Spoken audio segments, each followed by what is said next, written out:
Very good morning everyone. Stock Bangla চ্যানেলে আপনাদের সকলকে স্বাগত। আজকে 16ই জুলাই। নিফটি ফিফটির একদম ইমিডিয়েট সাপোর্ট যেটা রয়েছে 25,170, তার নিচে 100, তারপরে 25,050, এই লেভেলগুলো সাপোর্ট লেভেল হিসেবে কাজ করছে।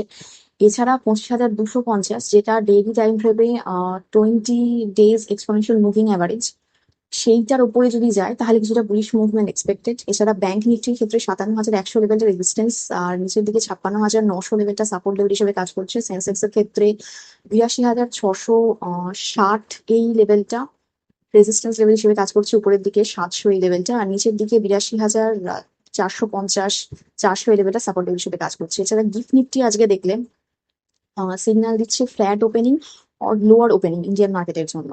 আর গ্লোবাল মার্কেট দেখলে আমরা দেখছি ডাউ জোন্স বেশ ভালো রকম নেগেটিভে ক্লোজ হয়েছে। মানে ওদের ইনফ্লেশন ডেটা এসছে, সেক্ষেত্রে যা এক্সপেকটেশন ছিল তার থেকে বেশি এসছে। মানে সেক্ষেত্রে পরবর্তী রেট কাট তো এমনিও হয়তো যেরকম পয়েল করতেন না, আরো সেটা সম্ভাবনা কমে গেল, তো সেক্ষেত্রে নেগেটিভ একটা রিয়াকশন রয়েছে মার্কেটে। এছাড়া আমাদের যদি ইন্ডিয়ান মার্কেটে বলি, সেক্ষেত্রে ইন্ডিয়ান মার্কেট কিন্তু ইনফ্লেশন ডেটা ভালো এসেছিল, সেই জন্য আমরা ভালো রকম মুভমেন্টও আগের দিন দেখলাম ইন্ডিয়ান মার্কেটে। মানে 2.10 যা ফোরকাস্ট ছিল তার থেকে কম এসছে। এছাড়া আরেকটা টেসলা নিয়ে যে ব্রেকিং নিউজটা রয়েছে, যে মুম্বাইয়ের ব্যান্ড্রা কুর্লা কমপ্লেক্সে টেসলা নিজের ফার্স্ট শোরুম ইন্ডিয়াতে ওপেন করেছে। যদিও নিতিন গাডকারিজি বলেছিলেন যে চায়নাতে ম্যানুফ্যাকচার করে ইন্ডিয়াতে সেল এটা হবে না, কিন্তু এখন তো দেখা যাচ্ছে যে মুম্বাইতে অলরেডি ওপেন করে দিয়েছে, এবং এই মান্থের এন্ডে দিল্লিতেও নাকি একটা ওপেন হবে। তার জন্য অলরেডি 4,000 স্কোয়ার ফিটের এক ল্যান্ড আর কি ফাইনালাইজ হয়ে গেছে লিসের জন্য। তো দেখা যাক। এবং টেসলা আসাতে কম্পিটিশনে আসছে আমাদের ইন্ডিয়ার, বিশেষ করে টাটা মোটরস এর জেলার ইভি সেক্টর, এইগুলো খেয়াল রাখতে হবে। মাহিন্দ্রা অ্যান্ড মাহিন্দ্রা, তারপর আমাদের অটো সেক্টরকেই লক্ষ্য রাখতে হবে। আগের দিন মোটামুটি অটো আর ফার্মার জন্যই নিফটি উঠলো, বেশ ভালো পজিটিভ মুভমেন্ট ছিল সেক্টরগুলোতে। তো এবার দেখার থাকবে টেসলা আসার পর যে কিরকম হচ্ছে মুভমেন্ট, তো এটা ফোকাসে রাখতে পারেন। এছাড়া আমাদের এইচডিবি ফাইন্যান্সিয়ালে আমরা রেজাল্ট দেখলাম, ওদের নেট ইন্টারেস্ট ইনকাম বেড়েছে 18%, প্রফিট আফটার ট্যাক্স ফল করেছে 2.4%, রেভিনিউ 15% আপ। যদি আমরা লোন বুক দেখি সেক্ষেত্রে আমরা দেখছি 14.3% গ্রোথ রয়েছে, অ্যাসেট আন্ডার ম্যানেজমেন্টেও 14.7% গ্রোথ রয়েছে। এবার দেখার থাকবে যে কিরকম কি মার্কেট এটার উপর রিয়াকশন দেয়।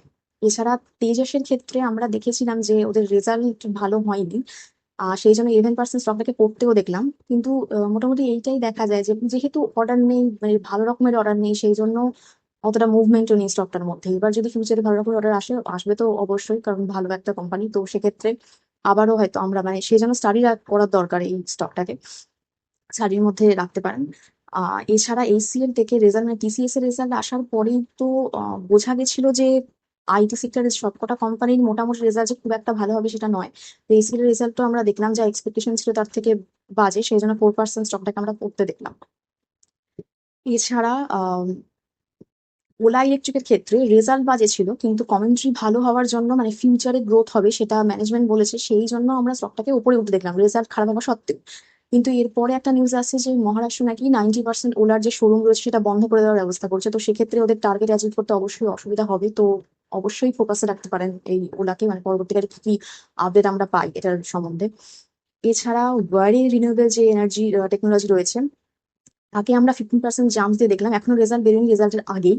তো অবশ্যই যেহেতু রিনিউয়েবল সেক্টরের একটা স্টক এবং ভালো রকম যখন মুভমেন্ট দেয়, ভালো রকম মুভমেন্টই দেয়, সেক্ষেত্রে এই স্টকটাকে অবশ্যই স্টাডির মধ্যে রাখতে পারেন, এবং রেজাল্টটা দেখাও ইন্টারেস্টিং থাকবে, কিরকম কি রেজাল্ট করে।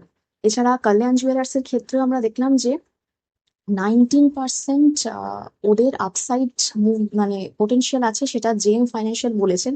পরবর্তীকালে এটার উপরেও স্টাডি করতে পারেন, এটাকে ওয়াচ লিস্টের মধ্যে রাখতে পারেন নিজেরা। এছাড়া জাস্ট ডায়ালের আমরা রেজাল্ট দেখলাম, 13% ওদের প্রফিট আপ রয়েছে, রেভিনিউ আপ রয়েছে 16%। আজকে দেখা যাচ্ছে কিরকম মুভমেন্ট থাকে। এছাড়া এইচডিএফসি লাইফ ইন্স্যুরেন্সেরও রেজাল্ট দেখলাম, প্রফিট রয়েছে 14% আপ, নেট প্রিমিয়াম ইনকাম রয়েছে 16% আপ। আইসিআইসিআই প্রুডেন্সিয়ালের প্রফিট 34% আপ। শেয়ারও আমরা দেখলাম আগের বারে মানে বেশ ভালো রকম জাম্প করলো। তো মোটামুটি লাইফ ইন্স্যুরেন্স এইরকম এই কোম্পানিগুলোর বেশ ভালো রকম রেজাল্ট আমরা দেখছি। আইসিআইসিআই লাম্বারের রেজাল্টও দেখছি, 29% প্রফিট ওদের আপ রয়েছে, নেট প্রিমিয়াম ইনকাম রয়েছে 14% আপ, রেজাল্ট ভালোই। এছাড়া হিরো মোটরকপ, হিরো যে মোটরকপ রয়েছে সেই কোম্পানি আমরা দেখছি যে ইউরোপে ওদের মার্কেট ওপেন করা, মানে ইউরোপের মার্কেটে এন্টার করার জন্য ওরা চেষ্টা করছে। বলেছে যে FY 26-এ Q2 এর রেজাল্টটা আর কি আরো বেটার হবে। সেটা ওদের মানে চেয়ারম্যান পাওয়ান মুঞ্জেল বলেছেন। 4% জাম্প, সেই জন্য অলরেডি আমরা দেখছি। এছাড়া ইভি সেক্টরে ওদের অনেক কিছু করার চিন্তা ভাবনা রয়েছে। তো হিরো মোটরকপ পরবর্তীকালে নজর মানে ফোকাসে রাখবেন, স্টাডির জন্য দেখতে পারেন। এছাড়া ইয়েস ব্যাংকের আমরা দেখছি যে মোটামুটি 3% উপরের দিকে আগের দিন মুভমেন্ট দিল, কারণ জাপানের SMFC যে ব্যাংক রয়েছে তারা ইনভেস্টমেন্ট করছে $1.1 বিলিয়ন ইয়েস ব্যাংকে। তো এটা খবর নিউজ রয়েছে, সেক্ষেত্রে আমরা মুভমেন্টে দেখলাম।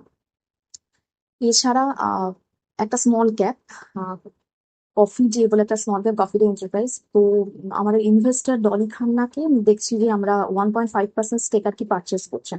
প্লাস নিউজ আছে, তো স্টাডি করতে পারেন এমনি স্টাডি পারপাসে। এছাড়া ডিএলএফ থেকে আদিবাদীরা আমরা দেখছি যে 2090 কোটির একটা অর্ডার পেয়েছে, এমনি হিসাবে এটাকে স্টাডি করতে পারেন, দেখতে পারেন। এছাড়া পতঞ্জলির ক্ষেত্রে একটা বড় খবর রয়েছে, সেটা হচ্ছে ওদের বোর্ড কনসিডার করছে যে নেক্সট বোনাস দেওয়ার জন্য, মানে 17 জুলাই ফাইনাল যা নিউজ সেটা পাওয়া যাবে, এবার ইস্যু করার চেষ্টা করছে। তাই জন্য আমরা আগের দিন দেখলাম যে 2.3% মোটামুটি মানে পতঞ্জলি আপসাইড মুভমেন্ট দিল। তো 17 জুলাইতে খেয়াল রাখতে হবে, ওদের একটা নিউজ রয়েছে, দেখা যাক কি কনসিডার করে। এছাড়া গ্লোবালি যদি আমরা দেখি তাহলে মোটামুটি তো বলেছিলেন, মানে ট্রাম্প বলেছিলেন যে যদি পুতিন আর কি ইউক্রেনকে অ্যাটাক করে তাহলে মস্কোকে বোম মারা হবে, এরকম একটা কথা বলেছিলেন। তারপরে আবার খবর বেরোলো যে জেলেনস্কিকে বলেছেন যে মস্কোতে কিছু না অ্যাটাক করতে। তো এরকম রয়েছে অবস্থা। এছাড়া রাশিয়ার ক্ষেত্রে মানে রাশিয়ার সাথে যে দেশগুলো কি ইন্ডিয়া চায়না যে অয়েল নিচ্ছে, এইগুলোর উপরে ওরা 100% ট্যারিফ আর কি চাপানোর কথা বলছে। এখনো পর্যন্ত কিছুই মানে সেরকম ভাবে আপডেট নেই, কথাবার্তাই চলছে, অফিসিয়ালি কিছু জানানো হয়নি। 50 দিন মতো টাইম দেওয়া হয়েছে, তো এদিকেও অবশ্যই আমাদের নজর রাখতে হবে যে কিরকম কি হয়। এছাড়া ইন্ডিয়া ইউএস এর যে ট্রেড ডিল, সেটার এখন কোনো ফাইনাল ব্যাপার নেই, আপডেট নেই। তো দেখা যাক নেক্সট কি আপডেট পাই। তো আজকে আমি ভিডিও এখানেই শেষ করছি। প্লিজ আমার এই ভিডিওর উপর ডিপেন্ড করে কোনো ইনভেস্টমেন্ট করবেন না, আমি কোনো সিকিউরিটিজ অ্যানালিস্ট অ্যাডভাইজার নই, শুধুমাত্র এডুকেশন পারপাসে ভিডিও কর। তো দেখা হচ্ছে নেক্সট ভিডিও।